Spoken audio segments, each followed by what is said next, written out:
ಯುವ ನಿಧಿ ಯೋಜನೆ ಬಗ್ಗೆ ಏನು ಎತ್ತ ಅನ್ನೋದನ್ನ ನೋಡಿದ್ರಿ. ಈಗ ನಾವೆಲ್ಲರೂ ಕೂಡ ಎದುರು ನೋಡ್ತಾ ಇದೀವಿ ಸಾರಿಗೆ ನೌಕರರ ಮುಷ್ಕರ. ಮೇ 20ನೇ ತಾರೀಕು ಬಸ್ ಇರುತ್ತಾ, ಬಸ್ ಇರೋದಿಲ್ವಾ? ಎಲ್ಲಾ ನಿಗಮಗಳ ಬಸ್ಗಳು ಕೂಡ ತಾವು ಹೋರಾಟಕ್ಕೆ ಬೆಂಬಲವನ್ನ ಕೊಡ್ತೀವಿ ಅಂತೇಳಿ ಹೇಳಿದ್ದಾರೆ. ನೌಕರರು ಬೆಂಬಲವನ್ನ ಕೊಡ್ತೀವಿ ಅಂತ ಹೇಳಿದ್ದಾರೆ. ಹೀಗಿರುವಾಗ ಮೇ 20ರಂದು ಸಾರಿಗೆ ನೌಕರರ ಮುಷ್ಕರ ಹೇಗಿರುತ್ತೆ? ನಾಳೆ ಬಸ್ ಬಂದ್ ಭವಿಷ್ಯ ಇತ್ಯರ್ಥಕ್ಕೆ ಸಭೆಯನ್ನ ಮಾಡ್ತಾ ಇದ್ದಾರೆ. ಕಾರ್ಮಿಕ ಆಯುಕ್ತರಿಂದ ರಾಜಿ ಸಂಧಾನ ಮಾಡೋ ಸಭೆ ಇದೆ. ಮೇ 18ರಂದು ಮಧ್ಯಾಹ್ನ 3 ಗಂಟೆಗೆ ಮೀಟಿಂಗ್ ಇದೆ. ಬನ್ನೇರುಘಟ್ಟದ ಕಾರ್ಮಿಕ ಭವನದಲ್ಲಿ ಸಭೆ ನಿಯೋಜನೆಯಾಗಿದೆ. ಸಾರಿಗೆ ಸಂಘಟನೆಗಳ ಜಂಟಿ ಕ್ರಿಯಾ ಸಮಿತಿ ಆಡಳಿತ ವರ್ಗದ ನಡುವೆ ರಾಜಿ ಸಂಧಾನದ ಸಭೆ ಏನಾಗುತ್ತೆ ಅನ್ನೋದೇ ಭಾರಿ ಕುತೂಹಲ ಇದೆ. ಸಂಧಾನ ಸಭೆಗೆ 4 ನಿಗಮಗಳ ಎಂಡಿಗಳು ಕೂಡ ಭಾಗಿಯಾಗ್ತಾರೆ. ಎಲ್ಲ ಸಂಘಟನೆಗಳ ಮುಖಂಡರು ಕೂಡ ಇರ್ತಾರೆ. ಸಾರಿಗೆ ಸಂಘಟನೆಗಳ ಮುಖಂಡರು ಕೂಡ ಇರ್ತಾರೆ. ಬಹುಶಃ ಅಲ್ಲಿ ಇತ್ಯರ್ಥ ಆಗುತ್ತೋ ಆಗಲ್ವೋ, ಆದ್ರೇನೂ ಆಗಿಲ್ಲ ಅಂತೇನು ಅನ್ನೋದು ನಾಳೆ ಗೊತ್ತಾಗುತ್ತೆ. ಸಾರಿಗೆ ನೌಕರರ ಹಿಂಬಾಕಿ ಪಾವತಿಯಲ್ಲಿ ಒಂದಷ್ಟು ಗೊಂದಲ ಇದೆ. ಕೆಲವು ನೌಕರರಿಗೆ 26 ತಿಂಗಳ ಹಿಂಬಾಕಿಯನ್ನ ಹಾಕಿದ್ದಾರೆ. ಮಿಕ್ಸ್ ಆಗಿ 26 ತಿಂಗಳ ಹಿಂಬಾಕಿಯನ್ನ ಹಾಕಿದ್ದೇವೆ ಅಂತ ಇದ್ದಾರೆ. ಸಾರಿಗೆ ಅಧಿಕಾರಿಗಳು ಹಿಂಬಾಕಿ ವಾಪಸ್ ಕೇಳ್ತಾ ಇದ್ದಾರೆ. ಯಾರು ಹಿಂಬಾಕಿಯನ್ನ ಕೊಡಬೇಡಿ ಅಂತ ಜಗದೀಶ್ ಮನವಿ ಮಾಡಿಕೊಂಡಿದ್ದಾರೆ. ಕೆಎಸ್ಆರ್ಟಿಸಿ ನೌಕರರ ಸಂಘದ ಅಧ್ಯಕ್ಷ ಜಗದೀಶ್ ಹೇಳಿಕೆಯನ್ನು ಕೊಟ್ಟಿರೋದು. ಆಡಿಟಿಂಗ್ ಲೆಕ್ಕದಲ್ಲಿಯೂ ಕೂಡ ಸುಳ್ಳು ಹೇಳ್ತಿದ್ದಾರೆ. ದೊಡ್ಡ ಮಟ್ಟದಲ್ಲಿ ಇದು ಭ್ರಷ್ಟಾಚಾರ ನಡೀತಾ ಇದೆ ಅನ್ನುವಂತ ಆರೋಪವನ್ನ ಮಾಡಿದ್ದಾರೆ ಕೆಎಸ್ಆರ್ಟಿಸಿ ನೌಕರರ ಸಂಘದ ಅಧ್ಯಕ್ಷರಾದಂಥ ಜಗದೀಶ್. ಘಟಕ 26ರಲ್ಲಿ ಏನು ವೇತನದ ಹಿಂಬಾಕಿಯ ಅರಿಯರ್ಸ್ ಹಣವನ್ನ ಕೆಲವು ನಿರ್ವಾಹಕರಿಗೆ 26 ತಿಂಗಳ ವೇತನ ಹಿಂಬಾಕಿಯನ್ನು ಅವರ ಅಕೌಂಟಿಗೆ ಹಾಕಿ, ಅಕೌಂಟಿಗೆ ಹಾಕಿರ್ತಕ್ಕಂಥವರನ್ನ ಯಾರು ಇವತ್ತು ಡ್ಯೂಟಿ ಮಾಡ್ಕೊಂಡು ಕ್ಯಾಶ್ ಕಟ್ಟಕ್ಕೆ ಬರ್ತಾ ಇದ್ದಾರೆ ಅಂತವ್ರನ್ನೆಲ್ಲರನ್ನು ಅಡ್ಡ ಹಾಕೊಂಡು QR ಸ್ಕ್ಯಾನರ್ನ ಮಾಡಿಸ್ಕೊತಾ ಇರ್ತಕ್ಕಂಥ ಸುದ್ದಿ ನನ್ನ ಗಮನಕ್ಕೆ ಬಂದಿದೆ. ನಾನು ನಿರ್ವಾಹಕರಲ್ಲಿ ಮನವಿ ಮಾಡ್ತೀನಿ, ದಯಮಾಡಿ ಯಾರೂ ಸಹ ಸ್ಕ್ಯಾನ್ ಅನ್ನ ಮಾಡೋದಕ್ಕೆ ಹೋಗಬೇಡಿ. ನಿಮಗೆ ರೆಸಿಪ್ಟ್ ಅನ್ನು ಸಹ ಕೊಟ್ಟಿರಲ್ಲ. ಮತ್ತೆ ಚೌಡೇಶ್ವರಿ ಬಸ್ ನಿಲ್ದಾಣದ QR ಕೋಡ್ ಅನ್ನ ಬಳಸಿಕೊಂಡು ಅಮೌಂಟ್ ಅನ್ನು ವಾಪಸ್ ತಗೋತಾ ಇದ್ದಾರೆ ಅಂತಕ್ಕಂಥ ಮಾಹಿತಿನ ನಿರ್ವಾಹಕರುಗಳು ನನ್ನ ಗಮನಕ್ಕೆ ತರ್ತಾ ಇದ್ದೀರಾ. ನಾನೇನ್ ಹೇಳ್ತೀನಿ, ಸಂಬಂಧಪಟ್ಟವರ ಮೇಲೆ ಕಾನೂನಾತ್ಮಕವಾದ ಕ್ರಮ ಆಗಬೇಕು. ಸೋಮವಾರ ನಾವು MD ಅವರನ್ನ ಭೇಟಿ ಮಾಡಿ ಈ ವಿಷಯವನ್ನು ತಿಳಿಸ್ತಕ್ಕಂಥ ಕೆಲಸವನ್ನ ಮಾಡ್ತೀವಿ. ಹಾಗಾಗಿ 26ರ ನಿರ್ವಾಹಕರಿಗೆ ನಾನು ಹೇಳೋದಿಷ್ಟೇ, ನಾವು ದುಡಿದಿರ್ತಕ್ಕಂಥ ಹಣವನ್ನು ಕೊಟ್ಟಿದ್ದೀವಿ.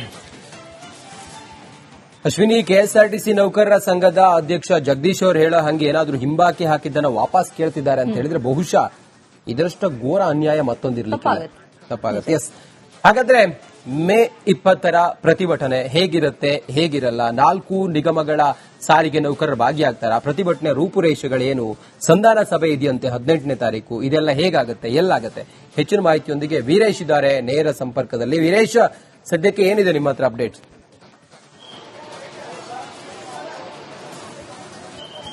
ರಂಜಿತ್, ಸದ್ಯ ಇದೀಗ ಸಾರಿಗೆ ನೌಕರರು, ಸಾರಿಗೆ ಮುಖಂಡರು ಹೋರಾಟ ಮಾಡುವುದು ಫಿಕ್ಸ್ ಅಂತ ಈಗ ನಿರ್ಧಾರ ಮಾಡಿದ್ದಾರೆ. ಹಲವು ಕಡೆ ಸಭೆ ಮಾಡಿದ್ದಾರೆ, ಸಮಾವೇಶ ಮಾಡಿದ್ದಾರೆ. ಹೀಗಾಗಿ ಎಲ್ಲ ಒಂದ್ ಕಡೆ ಸರ್ಕಾರ ವಿಫಲವಾಯಿತು ಎಂಬುದು ಒಂದ್ ಕಡೆ ಪ್ರಶ್ನೆ ಮೂಡುತ್ತೆ.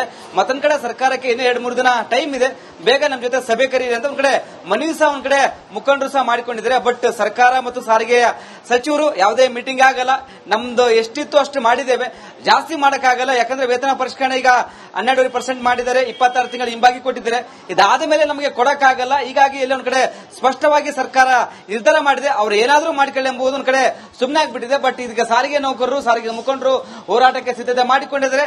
ಬಟ್ ಇದೀಗ ಬಿಎಂಟಿಸಿಯ ಕೆಲ ನೌಕರರಿಗೆ ಈಗ ಹಿಂಬಾಕಿಯನ್ನ ನೀಡಿದ್ದಾರೆ. 26 ತಿಂಗಳ ಹಿಂಬಾಕಿಯನ್ನ ಕೇಳಿದ್ರು. ಸದ್ಯ ಈಗ 11 ತಿಂಗಳ ಹಿಂಬಾಕಿಯನ್ನ ಬಿಎಂಟಿಸಿ ಸಂಸ್ಥೆ ನೀಡಿದೆ. ಆದ್ರೆ ಹಿಂಬಾಕಿ ನೀಡುವಲ್ಲಿ ಒಂದ್ ಕಡೆ ಗೊಂದಲ ಆಗಿದೆ, ಎಡವಟ್ಟಾಗಿದೆ. ಕೆಲ ನಿರ್ವಾಹಕರಿಗೆ 26 ತಿಂಗಳ ಹಿಂಬಾಕಿಯನ್ನು ನೀಡಿದ್ದಾರೆ.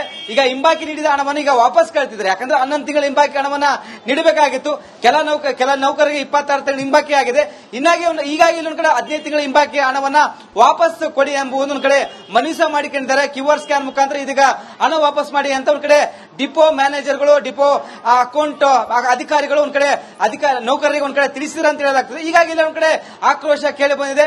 ಯಾರು ಹಣವನ್ನ ಹಾಕಬೇಡಿ, ಯಾಕಂದ್ರೆ ನಮ್ಮ ಹಣವನ್ನ, ನಮ್ಮ ದುಡಿದ ಹಣವನ್ನ ನಮಗೆ ಕೊಟ್ಟಿದ್ದಾರೆ ಹೊರತು ವಾಪಸ್ ಹಣ ಹಾಕಬೇಡಿ ಅಂತ ಒಂದ್ ಕಡೆ ಸಾರಿಗೆಯ ನೌಕರ ಸಂಘದವರು ಹೇಳ್ತಿದ್ದಾರೆ. ಹೀಗಾಗಿ ಇಲ್ಲೊಂದ್ ಕಡೆ ಗೊಂದಲ ಮೂಡಿದೆ.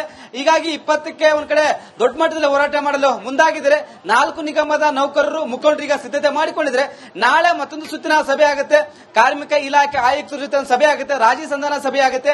ಆ ಒಂದು ಸಭೆಯಲ್ಲಿ 4 ನಿಗಮದ MDಗಳು, ಸಾರಿಗೆ ಮುಖಂಡರು ಎಲ್ಲ ಭಾಗಿಯಾಗ್ತಾರೆ. ಆ ಒಂದು ಸಭೆಯಲ್ಲಿ ಏನಾದ್ರು ನಿರ್ಧಾರ ಆಗುತ್ತಾ, ಏನಾದ್ರು ಮತ್ತೆ ಬೇಡಿಕೆಗಳನ್ನ ಚೇಂಜಸ್ ಆಗುತ್ತಾ, ವೇತನ ಪರಿಷ್ಕರಣೆ ಮತ್ತೇನಾದ್ರೂ ಜಾಸ್ತಿ ಆಗುತ್ತಾ ಈ ಎಲ್ಲ ಕುತೂಹಲ ಮೂಡಿದ್ದು. ನಾಳೆ ಸಭೆ ತುಂಬಾ ಇಂಪಾರ್ಟೆಂಟ್ ಆಗಿದೆ Ranjit. Okay Veeresh, thank you ನಿಮ್ಮೆಲ್ಲ ಮಾಹಿತಿಗಾಗಿ. ನಾಳಿನ ಸಭೆ ಬಹಳ ಇಂಪಾರ್ಟೆಂಟ್ ಅಂತೇಳಿ ನಮ್ಮ ವೀರೇಶ್ ಹೇಳ್ತಾ ಇದ್ದಾರೆ. ನಾಳೆ ಇತ್ಯರ್ಥ ಆಗುತ್ತೆ ಅಂತ ಹೇಳಿದ್ರೆ ಹೋರಾಟ ಏನು ಎತ್ತ ಹೇಗೆ ಅನ್ನೋದು ಇತ್ಯರ್ಥ ಆಗುತ್ತೆ. ಇಷ್ಟು 3 ವರ್ಷಗಳಿಂದಲೂ ಕೂಡ ಅವರು ಬೀದಿಗೆ ಬಿದ್ದು ಹೋರಾಟವನ್ನ ಮಾಡ್ತಾ ಇದ್ದಾರೆ ಈ ಸರ್ಕಾರದ ವಿರುದ್ಧ. ಸಾರಿಗೆ ಇಲಾಖೆ ಗ್ಯಾರಂಟಿ ಯೋಜನೆಗಳು ಅಂತ ಹೇಳಿ ಒಂದಿಷ್ಟು ಹಣವನ್ನ ವ್ಯಯಿಸಿದೆ, ಇವರ ಬಾಕಿ ಹಣವನ್ನ ಉಳಿಸ್ಕೊಂಡಿದ್ದಾರೆ. ನಿರಂತರವಾಗಿ ಅವರನ್ನ ಮನವೊಲಿಸುವ ಪ್ರಯತ್ನವೂ ನಡೀತಾ ಇದೆ. ಆದ್ರೆ ಈ ಸಂದರ್ಭಕ್ಕಂತೂ ಅವರು ಯಾರ ಮಾತು ಕೇಳೋ ತರ ಇಲ್ಲ ಅಂತ ಅನ್ಸುತ್ತೆ. ಹೌದು, ನೋಡೋಣ, ಕಾದ್ ನೋಡೋಣ ನಾಳೆ ಏನಾಗುತ್ತೆ, ರಾಜ್ಯ ಸಂಧಾನ ಆಗುತ್ತೋ ಇಲ್ಲವೋ ಅನ್ನುವಂಥದ್ದು ಗೊತ್ತಾಗುತ್ತೆ. ನೀವೇ ಇದಿಷ್ಟು ಈ ಕ್ಷಣದ ಪ್ರಮುಖ ಅಪ್ಡೇಟ್ಸ್ ಆಗಿತ್ತು. ನೋಡ್ತಾ ಇರಿ ರಿಪಬ್ಲಿಕ್ ಕನ್ನಡ, ಇದು ನಿಮ್ಮ ಧ್ವನಿ. ಯುವ ನಿಧಿ ಯೋಜನೆ ಬಗ್ಗೆ ಏನು ಎತ್ತ ಅನ್ನೋದನ್ನ ನೋಡಿದ್ರಿ. ಈಗ ನಾವೆಲ್ಲರೂ ಕೂಡ ಎದುರು ನೋಡ್ತಾ ಇದ್ದೀವಿ ಸಾರಿಗೆ ನೌಕರರ ಮುಷ್ಕರ. ಮೇ 20ನೇ ತಾರೀಕು ಬಸ್ ಇರುತ್ತಾ, ಬಸ್ ಇರೋದಿಲ್ವಾ, ಎಲ್ಲಾ ನಿಗಮಗಳ ಬಸ್ಗಳು ಕೂಡ ತಾವು ಹೋರಾಟಕ್ಕೆ ಬೆಂಬಲವನ್ನ ಕೊಡ್ತೀವಿ ಅಂತೇಳಿ ಹೇಳಿದ್ದಾರೆ. ನೌಕರರು ಬೆಂಬಲವನ್ನ ಕೊಡ್ತೀವಿ ಅಂತ ಹೇಳಿದ್ದಾರೆ. ಹೀಗಿರುವಾಗ ಮೇ 20ರಂದು ಸಾರಿಗೆ ನೌಕರರ ಮುಷ್ಕರ ಹೇಗಿರುತ್ತೆ? ನಾಳೆ ಬಸ್ ಬಂದ್ ಭವಿಷ್ಯ ಇತ್ಯರ್ಥಕ್ಕೆ ಸಭೆಯನ್ನ ಮಾಡ್ತಾ ಇದ್ದಾರೆ. ಕಾರ್ಮಿಕ ಆಯುಕ್ತರಿಂದ ರಾಜಿ ಸಂಧಾನ ಮಾಡೋ ಸಭೆ ಇದೆ.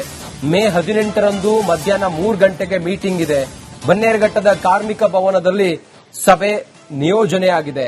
ಸಾರಿಗೆ ಸಂಘಟನೆಗಳ ಜಂಟಿ ಕ್ರಿಯಾ ಸಮಿತಿ ಆಡಳಿತ ವರ್ಗದ ನಡುವೆ ರಾಜಿ ಸಂಧಾನದ ಸಭೆ ಏನಾಗುತ್ತೆ ಅನ್ನೋದೇ ಭಾರಿ ಕುತೂಹಲ ಇದೆ. ಸಂಧಾನ ಸಭೆಗೆ 4 ನಿಗಮಗಳ ಎಂಡಿಗಳು ಕೂಡ ಭಾಗಿಯಾಗ್ತಾರೆ. ಎಲ್ಲ ಸಂಘಟನೆಗಳ ಮುಖಂಡರು ಕೂಡ ಇರ್ತಾರೆ. ಸಾರಿಗೆ ಸಂಘಟನೆಗಳ ಮುಖಂಡರು ಕೂಡ ಇರ್ತಾರೆ. ಬಹುಶಃ ಅಲ್ಲಿ ಇತ್ಯರ್ಥ ಆಗುತ್ತೋ ಆಗಲ್ವೋ, ಆದ್ರೇನು ಆಗಿಲ್ಲ ಅಂತೇನು ಅನ್ನೋದು ನಾಳೆ ಗೊತ್ತಾಗುತ್ತೆ. ಸಾರಿಗೆ ನೌಕರರ ಹಿಂಬಾಕಿ ಪಾವತಿಯಲ್ಲಿ ಒಂದಷ್ಟು ಗೊಂದಲ ಇದೆ. ಕೆಲವು ನೌಕರರಿಗೆ 26 ತಿಂಗಳ ಹಿಂಬಾಕಿಯನ್ನ ಹಾಕಿದ್ದಾರೆ. ಮಿಸ್ ಆಗಿ 26 ತಿಂಗಳ ಹಿಂಬಾಕಿಯನ್ನ ಹಾಕಿದ್ದೇವೆ ಅಂತ ಇದ್ದಾರೆ. ಸಾರಿಗೆ ಅಧಿಕಾರಿಗಳು ಹಿಂಬಾಕಿ ವಾಪಸ್ ಕೇಳ್ತಾ ಇದ್ದಾರೆ. ಯಾರು ಹಿಂಬಾಕಿಯನ್ನ ಕೊಡಬೇಡಿ ಅಂತ ಜಗದೀಶ್ ಮನವಿ ಮಾಡಿಕೊಂಡಿದ್ದಾರೆ. ಕೆಎಸ್ಆರ್ಟಿಸಿ ನೌಕರರ ಸಂಘದ ಅಧ್ಯಕ್ಷ ಜಗದೀಶ್ ಹೇಳಿಕೆಯನ್ನು ಕೊಟ್ಟಿರೋ ಆಡಿಟಿಂಗ್ ಲೆಕ್ಕದಲ್ಲಿಯೂ ಕೂಡ ಸುಳ್ಳು ಹೇಳ್ತಿದ್ದಾರೆ. ದೊಡ್ಡ ಮಟ್ಟದಲ್ಲಿ ಇದು ಭ್ರಷ್ಟಾಚಾರ ನಡೀತಾ ಇದೆ ಅನ್ನುವಂತ ಆರೋಪವನ್ನ ಮಾಡಿದ್ದಾರೆ ಕೆಎಸ್ಆರ್ಟಿಸಿ ನೌಕರರ ಸಂಘದ ಅಧ್ಯಕ್ಷರಾದಂತ ಜಗದೀಶ್.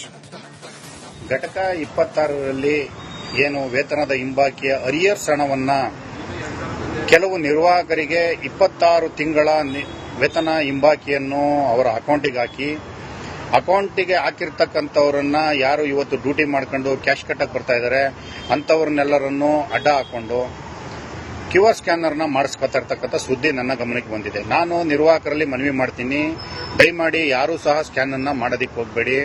ನಿಮಗೆ ರೆಸಿಪ್ಟ್ ಅನ್ನು ಸಹ ಕೊಟ್ಟಿರಲ್ಲ. ಮತ್ತೆ ಚೌಡೇಶ್ವರಿ ಬಸ್ ನಿಲ್ದಾಣದ QR ಕೋಡ್ ಅನ್ನ ಬಳಸಿಕೊಂಡು ಅಮೌಂಟ್ ಅನ್ನು ವಾಪಸ್ ತಗೋತಾ ಇದ್ದಾರೆ ಅಂತಕ್ಕಂಥ ಮಾಹಿತಿನ ನಿರ್ವಾಹಕರುಗಳು ನನ್ನ ಗಮನಕ್ಕೆ ತರ್ತಾ ಇದ್ದೀರಾ. ನಾನೇನ್ ಹೇಳ್ತೀನಿ, ಸಂಬಂಧಪಟ್ಟವರ ಮೇಲೆ ಕಾನೂನಾತ್ಮಕವಾದ ಕ್ರಮ ಆಗಬೇಕು. ಸೋಮವಾರ ನಾವು MD ಅವರನ್ನ ಭೇಟಿ ಮಾಡಿ ಈ ವಿಷಯವನ್ನ ತಿಳಿಸ್ತಕ್ಕಂಥ ಕೆಲಸವನ್ನ ಮಾಡ್ತೀವಿ. ಹಾಗಾಗಿ 26ರ ನಿರ್ವಾಹಕರಿಗೆ ನಾನು ಹೇಳಿದಿಷ್ಟೇ, ನಾವು ದುಡಿದಿರ್ತಕ್ಕಂಥ ಹಣವನ್ನ ಕೊಟ್ಟಿದ್ದೀವಿ. ಅಶ್ವಿನಿ, ಕೆಎಸ್ಆರ್ಟಿಸಿ ನೌಕರರ ಸಂಘದ ಅಧ್ಯಕ್ಷ ಜಗದೀಶ್ ಅವರು ಹೇಳೋ ಹಂಗೆ ಏನಾದ್ರೂ ಹಿಂಬಾಕಿ ಹಾಕಿದ್ದನ್ನ ವಾಪಸ್ ಕೇಳ್ತಿದ್ದಾರೆ ಅಂತ ಹೇಳಿದ್ರೆ ಬಹುಶಃ ಇದರಷ್ಟ ಘೋರ ಅನ್ಯಾಯ ಮತ್ತೊಂದಿರ್ಲಿಕ್ಕೆ ತಪ್ಪಾಗುತ್ತೆ. ಎಸ್, ಹಾಗಾದ್ರೆ ಮೇ 20ರ ಪ್ರತಿಭಟನೆ ಹೇಗಿರುತ್ತೆ, ಹೇಗಿರಲ್ಲ? 4 ನಿಗಮಗಳ ಸಾರಿಗೆ ನೌಕರರು ಭಾಗಿಯಾಗ್ತಾರ? ಪ್ರತಿಭಟನೆ ರೂಪುರೇಷೆಗಳೇನು? ಸಂಧಾನ ಸಭೆ ಇದೆಯಂತೆ 18ನೇ ತಾರೀಕು. ಇದೆಲ್ಲ ಹೇಗಾಗುತ್ತೆ, ಎಲ್ಲಾಗುತ್ತೆ? ಹೆಚ್ಚಿನ ಮಾಹಿತಿಯೊಂದಿಗೆ ವೀರೇಶ್ ಇದ್ದಾರೆ ನೇರ ಸಂಪರ್ಕದಲ್ಲಿ. ವೀರೇಶ್, ಸದ್ಯಕ್ಕೆ ಏನಿದೆ ನಿಮ್ಮ ಹತ್ರ ಅಪ್ಡೇಟ್?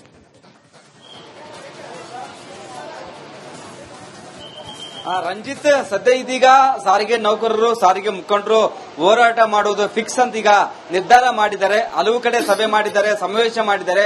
ಹೀಗಾಗಿ ಎಲ್ಲ ಒಂದ್ ಕಡೆ ಸರ್ಕಾರ ವಿಫಲವಾಯಿತಾ ಎಂಬುದು ಒಂದ್ ಕಡೆ ಪ್ರಶ್ನೆ ಮೂಡುತ್ತೆ. ಮತ್ತೊಂದ್ ಕಡೆ ಸರ್ಕಾರಕ್ಕೆ ಇನ್ನೂ 2-3 ದಿನ ಟೈಮ್ ಇದೆ, ಬೇಗ ನಮ್ಮ ಜೊತೆ ಸಭೆ ಕರೀರಿ ಅಂತ ಒಂದ್ ಕಡೆ ಮನವಿ ಸಹ ಒಂದ್ ಕಡೆ ಮುಖಂಡರು ಸಹ ಮಾಡಿಕೊಂಡಿದ್ದಾರೆ. ಬಟ್ ಸರ್ಕಾರ ಮತ್ತು ಸಾರಿಗೆಯ ಸಚಿವರು ಯಾವುದೇ ಮೀಟಿಂಗ್ ಆಗಲ್ಲ, ನಮ್ದು ಎಷ್ಟಿತ್ತು ಅಷ್ಟು ಮಾಡಿದ್ದೇವೆ, ಜಾಸ್ತಿ ಮಾಡಕ್ಕಾಗಲ್ಲ. ಯಾಕಂದ್ರೆ ವೇತನ ಪರಿಷ್ಕರಣೆ ಈಗ 12% ಮಾಡಿದ್ದಾರೆ, 26 ತಿಂಗಳ ಹಿಂಬಾಗಿ ಕೊಟ್ಟಿದ್ದಾರೆ.